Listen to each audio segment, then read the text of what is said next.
sua mãe. Tá fazendo, calma. Fala pra sua mãe vir empinar. Chama sua mãe. Fala pra sua mãe vir empinar a pipa com você. Tá bom. Não, ela tá aqui dentro, aqui, ó. Fala com ela. Tá aqui, ó. Mãe, tô pipa. Eu vim pipa, pipa. Que isso?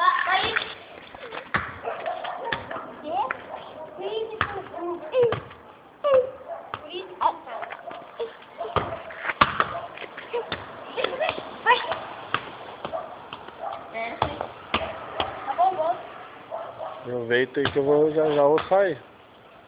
Vou lá buscar o Tatá e buscar ela, levar eles embora. Tatá? Você lembra do Tatá? Você gosta dele? Sim. E você brigou muito esse fim de semana, hein? Não. Você e Gustavo? Não brigaram? Não. Você não derrubou nada lá na sala? E o videogame? Derrubei também. Derrubou também? Você jogou videogame? Aí eu joguei carrão. Você jogou videogame Carrão? do computador? É. Jogou? Como que é? Lógico, você calçada. Lembra, podia conversar. Eu vou colocar a barriga de neném. O quê? Não.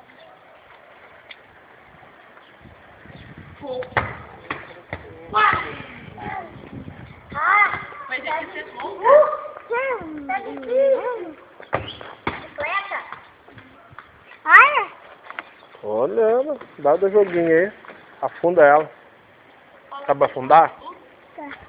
Os caras ali não mandam a linha, não faz nada. Tem medo, né? Fala pra ele, bando de medroso, cai em cima. Fala pra ele, cai em cima.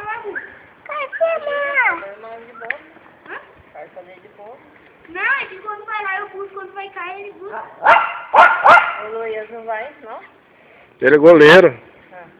Goleiro não busca bola. De mandar também. O Luiz só pega a bola aqui, ó.